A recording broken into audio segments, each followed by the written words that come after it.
para poder ordenar una tarde placentera, que vos puedas enterarte de lo que está sucediendo en los distintos ámbitos de nuestra nación. Y ahí con Fede Vargas seguramente está en los controles tratando y ¿la tenemos a Dina? Dina, buenas tardes. Buenas tardes. Es un gusto, Dina, Dina Feller, poder estar charlando con vos. Sos la coordinadora de sindicatos de aviación para América Latina, la ITF. Contanos un poquito para los oyentes qué es la ITF. Perfecto. La ITF es la Federación Internacional de los Trabajadores y las Trabajadoras del Transporte. Es una federación que agrupa a más de 18 millones de trabajadores en todos los rubros del transporte. Si bien yo estoy en el área de aviación civil, tenemos un sector marino, ferroviario, portuario, transporte de carreteras, transportes urbanos, cubre todo el espectro de lo que es el transporte, la logística y también el turismo. Y son Latina, obviamente, ¿no? Los sindicatos agrupados. Ajá, de América Latina. No, del mundo, a nivel global. Ah, perfecto, perfecto. Yo tenía entendido que era de América Latina, o sea que es a nivel global. Y bueno... Sí, tenemos una sede regional en Río de Janeiro, que es la que, digamos, responde a todo lo que es el transporte en América Latina. También hay una sede en África, en Asia Pacífico, Europa, bueno, hay sedes regionales, ¿no? Está dividida entre secciones y regiones. Y por lo tanto vos sos una trabajadora de la TAM. Soy una trabajadora de la TAM, en realidad yo de la época en que era la Chile, estoy desde el año 2001 en la compañía, cosa rara. O sea, conocés desde el inicio lo que fue esa transformación, ¿no? Así es, y por eso, bueno, me gustaría compartir un poco cómo comenzó la historia de esta empresa y que nos va a ayudar a entender por qué estamos también donde estamos. No sé si te parece que... Sí, hagamos una ayuda en memoria como cuando se fue transformando. Pero a veces las cosas se transforman para vaciar las empresas. Pero creo que mejor me lo expliques vos eso. Bueno, yo quiero contarte que esta empresa nació, así como la conocemos, es una empresa muy antigua, era la empresa que era pública y estatal. La A, la A y la N quería decir Líneas Aéreas Nacionales de Chile, en el tiempo en que cada país tenía una línea aérea que representaba sus intereses. Es una línea aérea que transportaba también a todos los trabajadores que trabajaban en la minería, en el cobre, en Chile. Era estratégico, era un recurso estratégico del país, y que al final de la dictadura, ya cuando sabían que venía la última parte, porque no se podía evitar el plebiscito, Pinochet, minutos antes de dejar el poder, firmó el decreto de la privatización. Y cuando la privatiza, como todo lo que es el proceso privatizador que viene de la mano de gobiernos de facto, son despojos al pueblo de lo que les pertenece, ¿no? Entonces siempre esto es importante entenderlo, porque es el trasfondo del gran crecimiento de la compañía que empezó en Chile. Y ese fue el momento en el que se selló la primera alianza entre las familias que la controlaron durante mucho tiempo, incluso algunas hasta el día de hoy, que son la familia Piñera en la presidencia hoy y la familia Cueto, que son los principales accionistas de la compañía.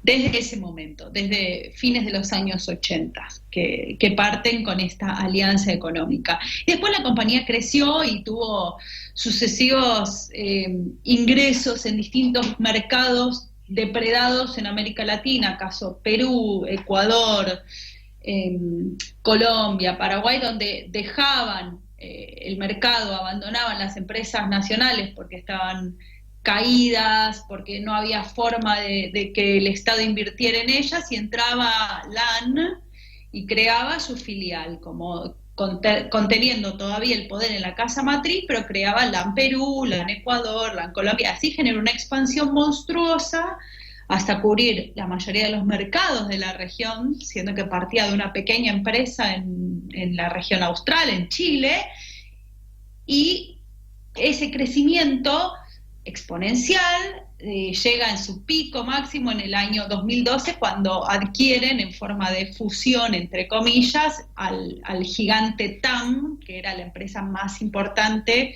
de Brasil después de la caída de Varig. O sea que siempre fue copando los mercados en la medida en que las empresas nacionales iban cayendo. Y así fue como fue creciendo a ser la número 1 en transportar carga y pasajeros en el Cono Sur y para las otras zonas de América y de Europa. Bueno, eso me parece un poco el resumen, claro, un poco el resumen. Y la trayectoria. Y decime, ¿cómo después eso se transformó en lo que es el LATAM? Y estaba funcionando bien, porque de ganancias no había problemas. Contanos un poco lo que era la administración. La fusión trajo algunos problemas con TAM porque tuvieron muchos años a pérdida, y eso tampoco favoreció cuando hubo devaluación en el real y se empezaron a mezclar las contabilidades de forma bastante dudosa. Sí, fueron años problemáticos. Sin embargo, siempre hubo dividendos para repartir, al punto tal que el año pasado hubo un récord de ganancias desde el año 2012 que no tenían este nivel de ganancias, y llegaron a tener casi $200 millones de utilidades netas. 2019 te estoy hablando. Y quiero decir que todos estos datos que te estoy pasando salen de los propios libros contables de la empresa, porque además es una empresa que, como cotiza en la bolsa de Nueva York, tiene que regirse por las normas muy estrictas de lo que es la SEC, es el ente que regula las empresas que cotizan en la bolsa, y tienen que publicar su balance, sus números. Entonces hay acceso a esa información, cosa que con otras empresas esto no sucede. Ahora, cuando vos tenés una empresa multinacional que de repente le va bien y genera buenos dividendos, a la hora de tener que meter la mano en el bolsillo para defender a sus trabajadores, no lo veo tan así, ¿no? Bueno, este es el claroscuro que hoy con la pandemia se ve de forma brutal, pero siempre viene siendo así. Esto no es nuevo, es un comportamiento que nosotros lo vemos como un patrón desde el lado de los trabajadores, porque siempre evitan la negociación colectiva, crean sindicatos de empresa o sindicatos amarillos para eludir sus compromisos de negociación con los sindicatos fantasma legítimos, para participar en las paritarias. Hay toda una política antisindical que atraviesa, que es parte del ADN del holding, porque tiene que ver con este origen que te digo de la época en que la dictadura dejó heredadas las reglas laborales, en las cuales estaba destruida la negociación colectiva, en las cuales no había derecho a la organización, los sindicatos son muy escasamente reconocidos, donde no hay derecho a huelga, y piensan que ese modelo sindical, que esa forma de organizarse y de negociar, que todavía el pueblo chileno está peleando para restaurarla y recomponerla, porque no logran superar las formas debilitantes y deficitarias que les dejó la dictadura, las quieren exportar en todos los países de América Latina, como si esta fuera la norma en que una empresa puede ser eficiente. Así se han comportado hasta ahora. Y en este contexto, en que los aviones tienen más dificultad para volar y que hay barreras sanitarias y que las fronteras están cerradas y que no va a ser fácil que la actividad aérea se recomponga, al menos para pasajeros, porque quiero decir que LAN también es una empresa de carga, o LATAM Carga es una empresa muy fuerte que ha incrementado sus operaciones de carga a nivel de la región, que no se han visto en ningún lugar mermadas o dañadas, muy por el contrario, ese negocio de carga sigue, porque hay que entender esto, los aviones se siguen moviendo, no con pasajeros, nosotros no podemos subirnos, pero la carga va. Bien. Y eso implica movimientos aeroportuarios, pilotos, operadores de cargas bajando y subiendo cosas, ¿no? Entonces hay una parte que está latiendo, que está viva y que está moviéndose en esta industria. Te pregunto, en el momento que estaba esto, digamos, el momento fuerte que fue el COVID, que ustedes estaban viajando de un lado para otro, ¿cómo lo vivían? ¿Cómo lo vivían las azafatas? ¿Cómo los vivían los tripulantes?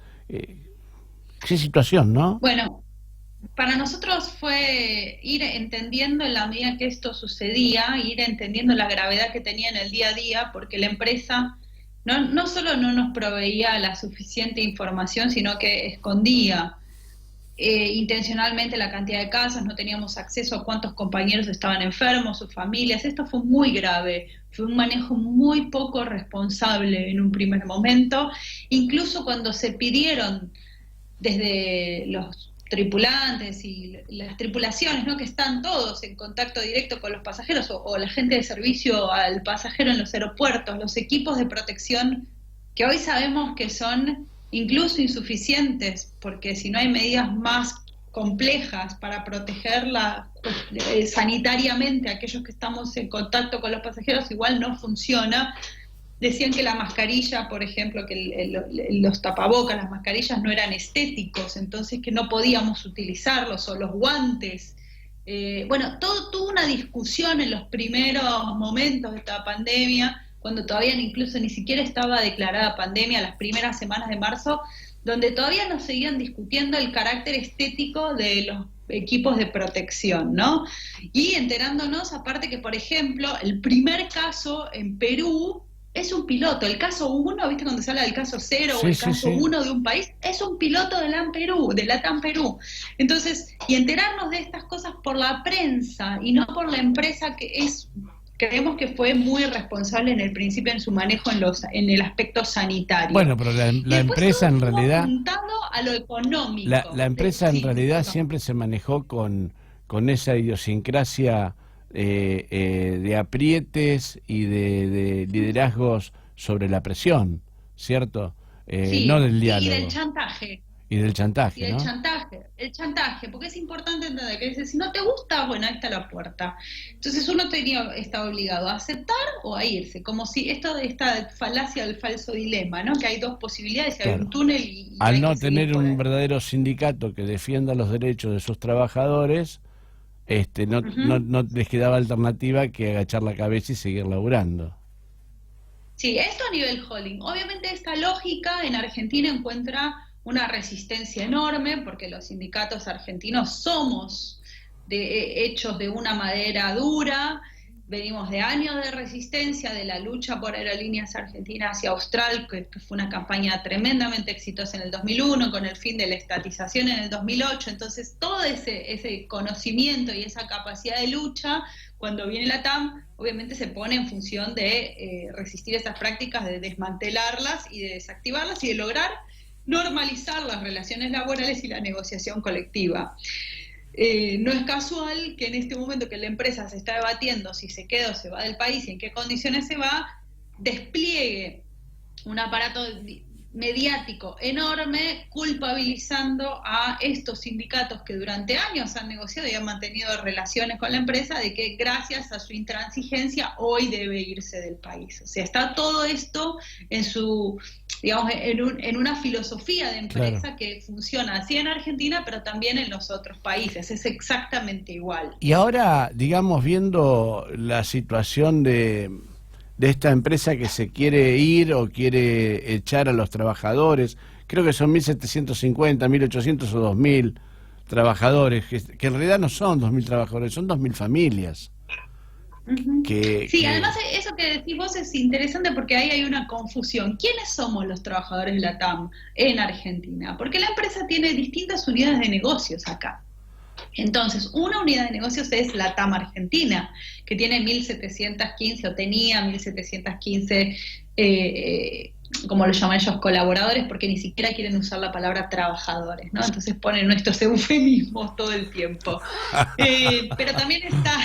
Claro, pero son trabajadores, ¿no? La TAM Staff Travel, la agencia de viajes, el área de cargas, o sea, hay distintas unidades de negocios. Hay cerca de 2.300 trabajadores y trabajadoras de la compañía. Algunos nos vemos más afectados directamente por este procedimiento preventivo de crisis, otros se verán afectados en un segundo o un tercer momento, pero esto afecta y arrasa con todos. Qué situación, ¿no? Y digamos, esta compañía ha tenido múltiples quiebras, tanto en Chile, en Estados Unidos, en Perú. ¿Podés contarnos un poco de eso? Porque quizás lo que va a suceder acá es algo que se viene repitiendo en otros lados, ¿no?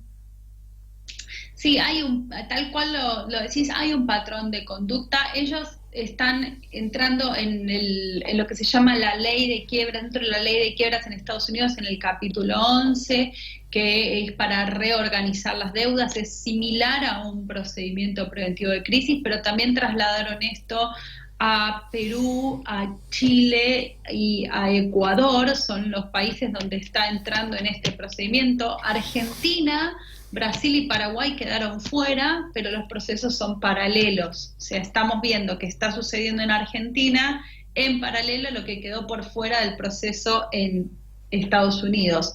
Lo cual no nos sorprende, porque la inconducta digo inconducta porque no quiero usar una palabra grosera, ¿no? Pero explayate tranquila. En la Argentina, si es una conducta con un de... caso de escándalo de coimas.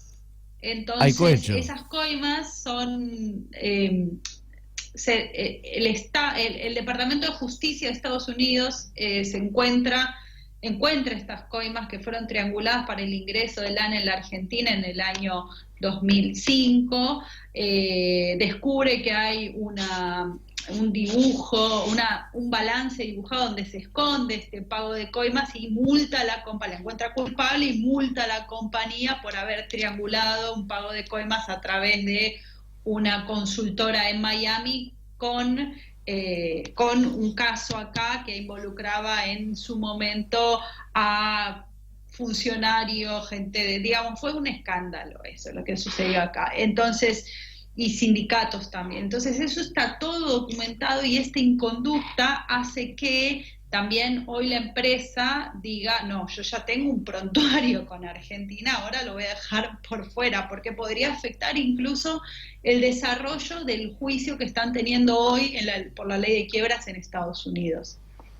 Claro, y digamos, esas quiebras o esa jugada que quieren hacer acá en Argentina, si bien replica en los trabajadores,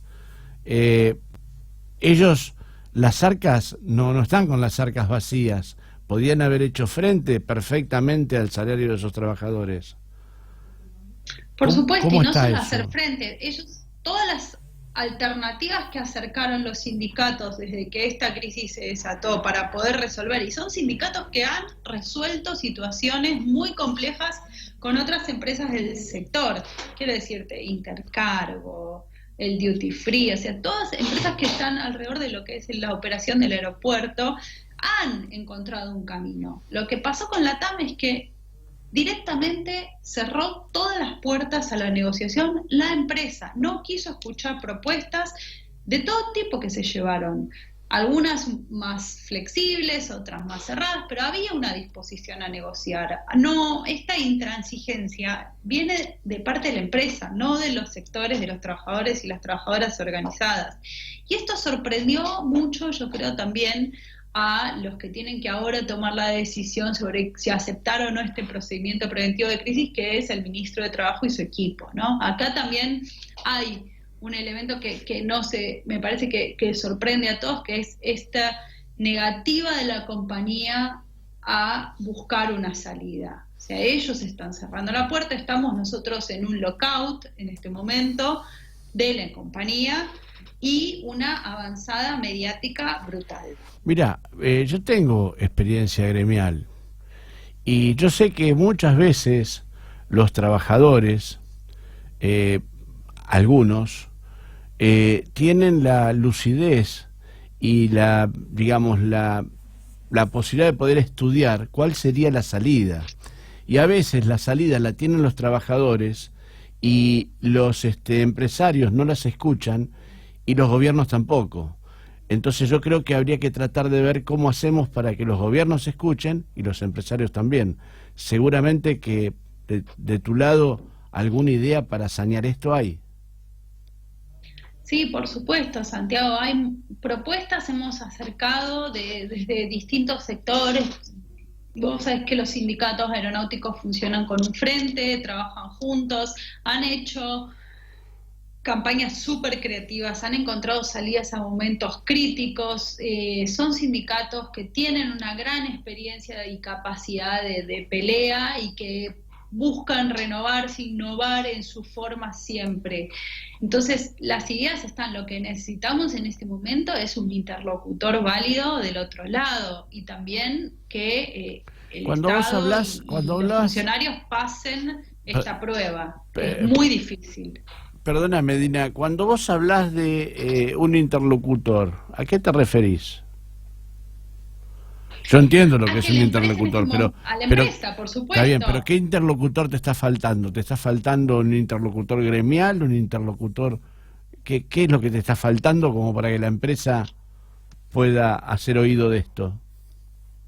Bueno, en este momento lo que están faltando, yo creo, son opciones.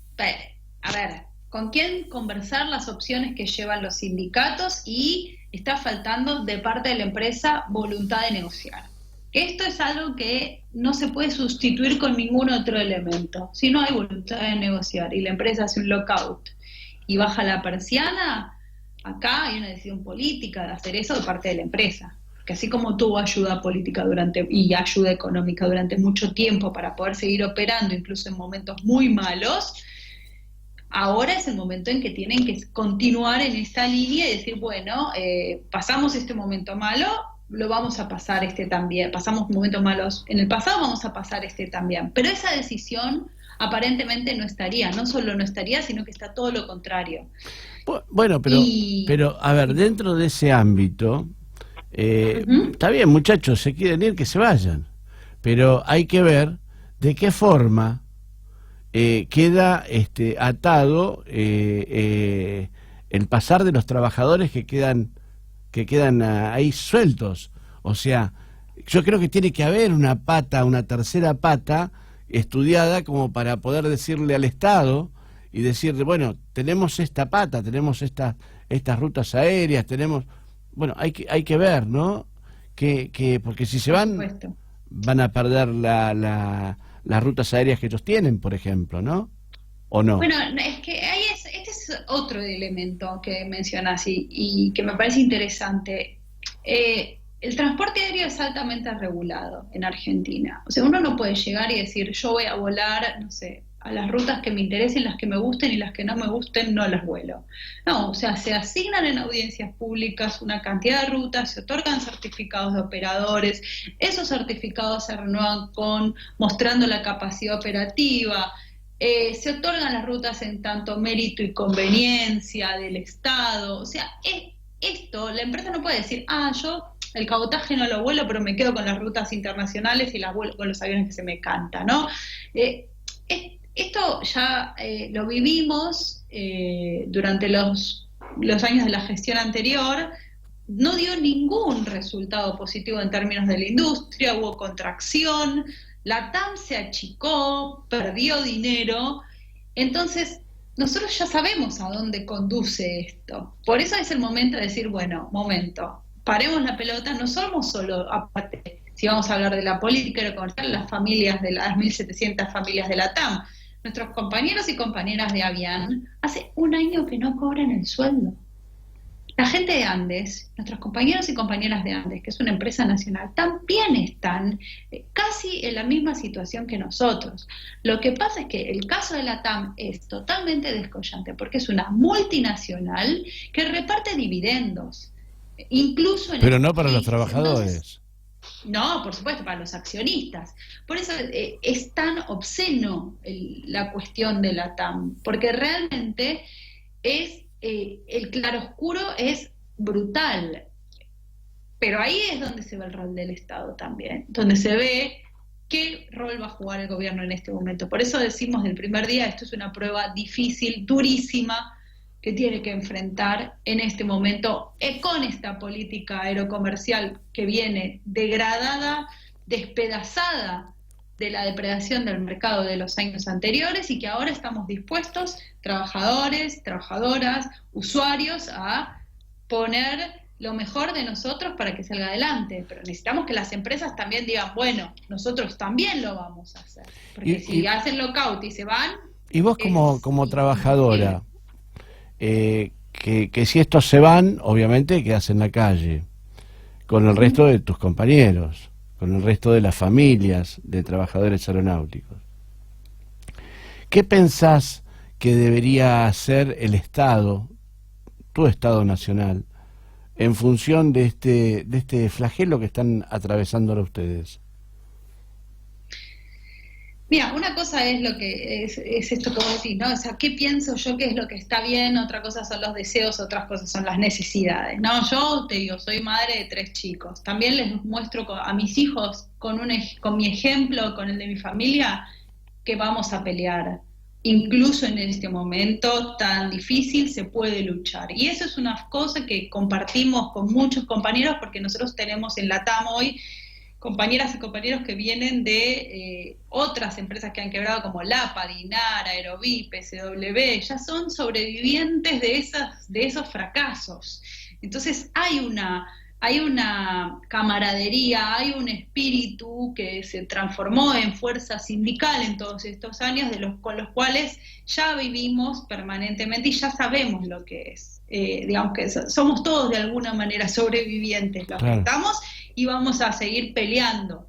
Vamos a seguir peleando, primero, no solo para no perder el trabajo, sino para que cuando esto pase, la aviación en este país siga siendo una industria segura, confiable y un servicio para todos los que quieran subirse a los aviones y puedan hacerlo sabiendo que van a llegar como corresponde a su destino. O sea, esto va más allá del caso de la TAM. Y lo que sí nos gustaría es que esta visión que tenemos de que el transporte en nuestro país es una herramienta estratégica de desarrollo, el transporte aéreo ni hablar por las dimensiones de nuestro país, sea parte del plan de gobierno y sea parte no del problema de la pandemia, sino de la solución, de la salida de este problema. Nosotros queremos ser parte de esa construcción de una salida que fortalezca el sector. Y es el momento, además. De Es el todas momento, porque formas, es un momento de que está todo parado para decir, bueno, paremos, pensemos qué queremos y para dónde de vamos. todas formas yo no creo que la TAM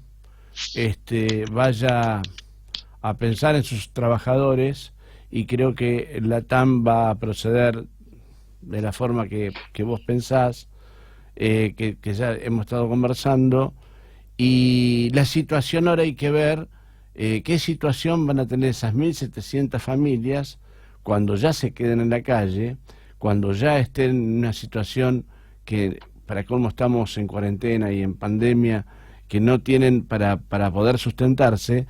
¿Cuál va a ser la situación social y política de estas familias afectadas?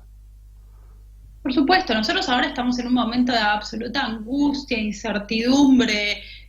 Yo no te lo voy no te voy a decir una cosa por otra, la audiencia, cualquiera en la audiencia que esté escuchando ahora sabe lo que significa para las mujeres que sostenemos nuestras casas, saber que de un día para el otro, de un plumazo te quedaste sin tu único sustento. Es dramático, pero así todo los que trabajamos en esta industria y los que somos corazón de aviación, queremos seguir en la industria, queremos que la industria repunte, le vaya bien y estamos dispuestos a hacer enormes esfuerzos para que eso suceda porque sabemos que es necesario transporte aéreo en nuestro país. O sea, hay un compromiso con la actividad aerocomercial que nadie de nosotros se quiere ir alegremente y dedicarse a hacer otra cosa. O sea, es una elección de vida que hacemos y en ese sentido vamos a pelear porque esto salga adelante.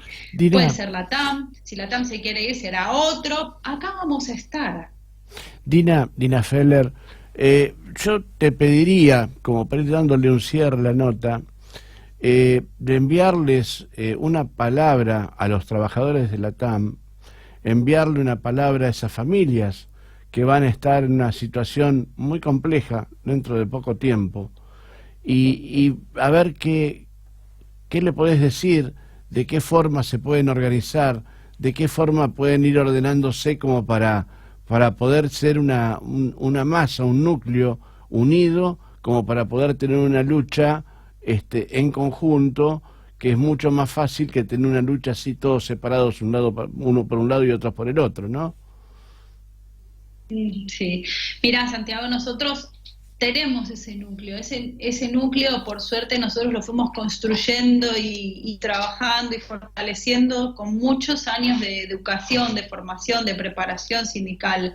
Pero así todo, a todos los que por ahí en este minuto están pensando, ¿qué hago? ¿Me voy con un retiro voluntario? ¿Me quedo? ¿Qué va a pasar con nosotros? Toda la incertidumbre que plantea la empresa además, porque de verdad que a estas situaciones a las que nos llevó la empresa, tenemos compañeros que han firmado de forma ilegal rebajas salariales con tal de conservar el empleo, o sea, han hecho de todo tipo de extorsiones y chantajes que se le ocurren. Entonces, yo lo que le quiero decir a todas mis compañeras, a todos mis compañeros, una vez más, es: no cedan a la extorsión, no cedan al chantaje, conéctense con sus delegados, con sus delegadas, con sus compañeros que están firmes para pelear, porque este es el momento en que tenemos que estar juntos para hacerle frente no solo a esta empresa, sino a este momento dramático donde tenemos que estar con la cabeza bien fría, el corazón caliente y mucha solidaridad entre nosotros. O sea, esto es para pensarlo, para estar conectados, para no entrar en desesperación y en pánico y confiar que unos con otros vamos a poder hacerle frente a este momento solo si estamos unidos. ¿Qué es lo que nos dio resultado en el pasado? ¿Qué es lo que funcionó cuando tuvimos problemas? Siempre la empresa trató de dividirnos y enfrentarnos unos con otros. Esta empresa, otras hacen lo mismo, pero esta no escapa a esa regla. Y cuando logramos vencer ese obstáculo, sobreponernos y decir, no, yo voy a confiar en mi compañera, en mi compañero primero, ahí nos fue siempre mucho mejor. Y ese es el camino ahora, no hay otro. La unidad y la solidaridad de la gente que trabaja y que hace que esto se pueda mover. Hoy va a ser así. Aunque estemos encerrados en casa, aunque estemos cumpliendo férreamente esta cuarentena, con mucha responsabilidad y con mucho cuidado del otro, con una fuerte ética ciudadana, pero también sin abandonar los puestos de lucha que nos esperan para que no bajemos los brazos en este momento. Dina Feller, sepan trabajadores de la TAM que no están solos. Dina, te agradezco muchísimo la nota que me diste y seguramente que si necesitan expresar algo, las puertas de Realpolitik están abiertas para que todos los trabajadores puedan expresar y decir lo que les está sucediendo y apoyarlos para que puedan difundir su palabra.